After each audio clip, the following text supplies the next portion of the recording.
Hi friends, இன்றைக்கி ஒரு குட்டி மினி விளாக் பார்க்கலாமா?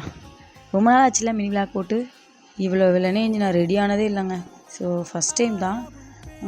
காலையிலே மழை பெஞ்சிட்டே இருந்துச்சு. என்ன ஆனாலும் குளிச்சு தானங்க ஆகணும் அப்படின்ட்டு ட்ரெஸ்ஸையும் எடுத்துட்டேங்க. இது என்னோடய யூனிஃபார்ம். இந்த யூனிஃபார்ம் எப்படி இருக்குன்னு கமெண்டில் சொல்லுங்கள். அண்ட் இது புதுசு. நான் என் மைனி என் சிஸ்டர் 3 பேரும் ஒன்றா எடுத்திருக்கோம். நான் இப்படி வீடியோ எடுத்துகிட்டு இருக்கும்போது என் தங்கச்சி என்கிட்ட செம்மையாக கற்றுனா, எஞ்சதே லேட்டு, இதில் உனக்கு வீடியோ இருக்கு, நீங்கள் இப்படிலாம் லேட்டாக எஞ்சி யார்ட்டையா திட்டு வாங்கியிருக்கீங்களா? உங்கள் தங்கச்சிட்டையோ, உங்கள் அம்மாட்டையோ, உங்கள் அப்பாட்டையோ, உங்கள் அண்ணன்ட்டையோ? இந்த மாதிரி நான் நிறைய திட்டு வாங்கியிருக்கேன். ஏன்னா எனக்கு என் தூக்கம் தான் எனக்கு எல்லாமே அப்படின்ற மாதிரி இருக்கும்.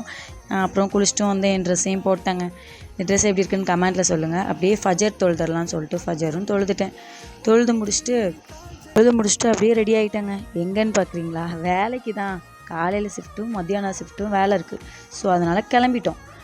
அப்படியே கிளம்பி எங்கே போகிறோன்னு பார்த்தீங்கன்னா, பஸ் ஸ்டாப் போகிறோம். எங்கள் மைனி வெயிட் பண்ணிகிட்ருக்காங்க. பஸ் ஸ்டாண்ட் கிளம்பி வந்ததுக்கப்புறம் பார்த்தா எங்கள் மைனி செம்ம கோவத்தில் உட்காந்துருந்தா பஸ் ஸ்டாண்டில். நானும் என்னடா ஆளக்கானான்னு பார்த்தா ஒரு கட்டை உருவம் உட்காந்துருக்கு. எனக்கு தெரியலை. சரி, ஓகே, என்னெல்லாம் உட்காந்துருக்கா, பஸ் வரலையான்னு கேட்கேன். வந்த பஸ்ஸையும் மிஸ் பண்ணிட்டேன். இதுக்கப்புறம் லேட்டாக போனால் அதுக்கு காரணம் நீ தான். எனக்கு சரியான திட்டு விழுந்துச்சு. சரி, ஓகே விடு, நீ கால் பண்ணாமல் விட்டது வான் தப்பு அப்படின்னு சொல்லி அவளை நான் திட்டிட்டு வச்சிட்டு இருந்தேன்.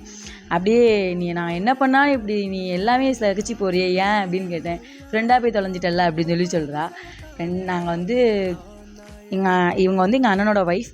ஆனால் நாங்கள் இவள் கல்யாணம் பண்ணுறதுக்கு முன்னாடி எனக்கு நல்ல ஒரு பெஸ்ட் ஃப்ரெண்டு.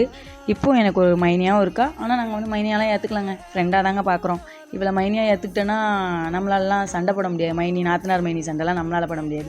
ஸோ ஃப்ரெண்டாகவே வச்சுக்கலான்னு சொல்லிட்டு முடிவு பண்ணிட்டேன். இந்த மாதிரி மினி விளாக் உங்களுக்கு பிடிச்சிருந்தா மறக்காமல் கமெண்டில் சொல்லுங்கள். Bye friends, love you.